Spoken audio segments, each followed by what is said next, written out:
Silent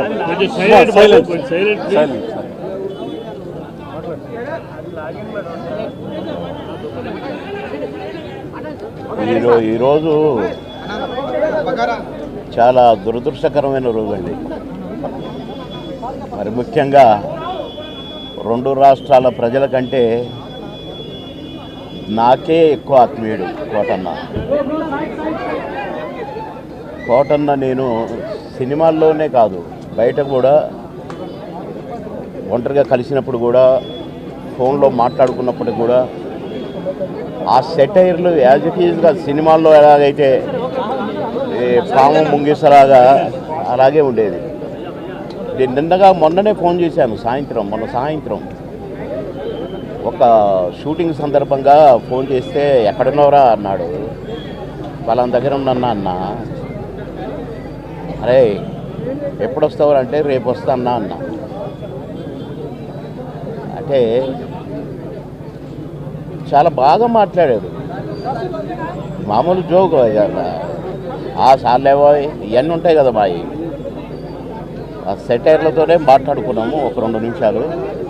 నాకు short ready అన్న, నేను సాయంత్రం మాట్లాడతా మళ్ళీ అని సాయంత్రం చేస్తే పడుకున్నారు. అదేదో మందు వేశాడు డాక్టర్ గారు అని చెప్పారు. పెద్దమ్మాయి చెప్పింది, కోటన్న పెద్దమ్మాయి. మిత్రులందరికీ నమస్కారం. చాలా బాధగా ఉందండి కోట గారు లేరని ఇంప్రెషన్. ఆయన అంటే మోర్ లైక్ అన్ యాక్టర్ కంటే మా ఫ్యామిలీ మెంబర్. మా ఫాదర్ సినిమా షూటింగ్కి వెళ్ళినప్పుడు నేను చిన్నప్పటి నుంచి ఆయన్ని సెట్లో చూస్తూ వచ్చాను. అలాగే నా కెరియర్, నా ఫస్ట్ సినిమా అల్లర్లో ఆయన నా ఫాదర్గా చేశారు. అండ్ చాలా సినిమాలు, మొన్న లడ్డు బాబు వరకు మేము దాదాపు ఒక 40-50 సినిమాలు కలిసి యాక్ట్ చేసాం. So very close friend of my dad. అంటే మా నాన్నగారికి బాగా ఇష్టమైన వ్యక్తి. మేము అందరూ ఆల్మోస్ట్ ఈ రోడ్లోనే మేము నేబర్స్గా ఉన్నాం చాలా సంవత్సరాలు. అండ్ మన వాళ్ళకి, వాళ్ళ కుటుంబ సభ్యులందరికీ అభిష్ కొంచెం ఈ టైంలో స్ట్రాంగ్గా ఉండాలని కోరుకుంటూ సెలవు తీసుకుంటాం. Thank you. లేరు అనే మాట వినగానే చాలా ఒక బ్యాంకు ఎంప్లాయీగా, ఒక గొప్ప నటుడుగా, ఒక శాసనసభ్యుడిగా, ఒక పద్మశ్రీ అవార్డు గ్రహీతగా ఎన్నో 100 సినిమాల్లో అద్భుతమైన పాత్రలు చేసిన గొప్ప నటుడు. ఆ తరంలో ఎస్వి రంగారావు గారు, ఆ తర్వాత కైకాల సత్యనారాయణ గారు, ఆ తర్వాత కోట శ్రీనివాసరావు, కోట బాబాయ్, నేను దాదాపు 200 సినిమాలు పైన కాంబినేషన్ చేసి ఉంటాం. కొడుగ్గా, తమ్ముడుగా, ఫ్రెండ్గా, అసిస్టెంట్గా, తోటి నటుడిగా ఎన్నో సినిమాలు యాక్ట్ చేశాను. తెలుగు అంటే చాలా ఇష్టం, తెలుగు నటులు అంటే చాలా ఇష్టం. తెలుగు మాట్లాడి అద్భుతంగా చేసే నటులు ఉంటే ఏమయ్యా వీళ్ళకి అవకాశాలు ఇవ్వండి అయ్యా అని చెప్పిన ఏకైక నటుడు కోట శ్రీనివాసరావు.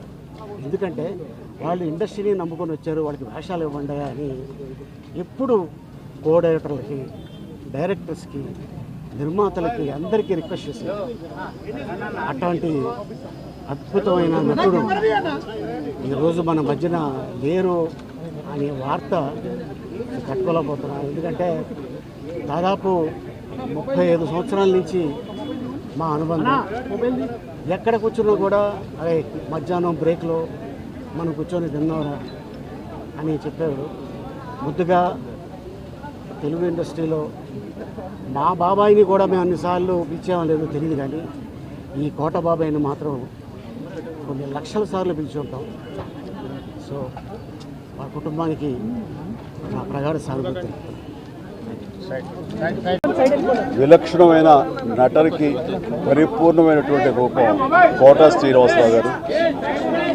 మహానటుడు, ఒక లెజెండరీ క్యారెక్టర్ యాక్టర్.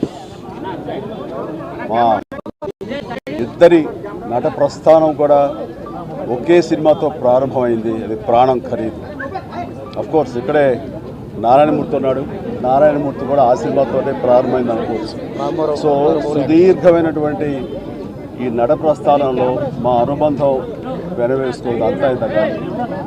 ఆయనతో నటిస్తున్నప్పుడు తెర మీద ఆయన నటనను చూసి అద్భుతం అనుకోవడం వేరు, వ్యక్తిగతంగా 1-to-1 కూర్చున్నప్పుడు ఆయన చేసే చమత్కారాలు కానీ చెప్పే జోకులు కానీ అవి ఆద్యంతం చాలా ఉత్సాహపరుస్తుంది. అంతే షూటింగ్ ఉందంటే కనుక ఇవాళ కోట శ్రీనివాసరావు గారు ఉన్నారు, ఇవాళ చాలా హుషారుగా బాగుంటుందని ఉత్సాహంతో వెళ్ళేవాళ్ళం. అలాగా ఆయనతోటి ఒక అనుబంధం పెనవేసుకు వెళ్ళింది. ఇక ఆయన చేయలేని క్యారెక్టర్లు మాట్లాడని యాస మాండలికాలు లేవనే చెప్పాలి. అంతగా పరిపూర్ణమైనటువంటి నటన నాటక రంగం నుంచి వచ్చి సినిమా రంగంలో తనకంటూ ప్రత్యేకమైన స్థానం ఏర్పరచుకున్నటువంటి గొప్ప నటుడు. ఆయనతోటి నాకు ఎన్నో సినిమాల అనుబంధం ఉంది. ప్రతి సినిమా ఒక్కొక్క అద్భుతమైనటువంటి నాకు ప్రత్యేకం. అండ్ అలాంటి మా కోట శ్రీనివాసరావు గారు ఈ రోజున లేరు అనుకోవటం అనేది నిజంగా చాలా తీరని లోటు. అండ్ ఇది వాళ్ళ కుటుంబానికి పరిశ్రమకి తీరని లోటు. అలాంటి మహానటుడు, అలాంటి వైవిధ్య పాత్రలు పోషించేటటువంటి విలక్షణమైన నటుడు మళ్ళీ వస్తారని అనుకోవటం లేదు. అలాంటి నటుడు మనకు దొరకరేమో కూడా, ఉండరేమో కూడా. అది ఎవరు పూర్తి చేయటువంటి చాలా భారీ నష్టం ఈ పరిశ్రమకి.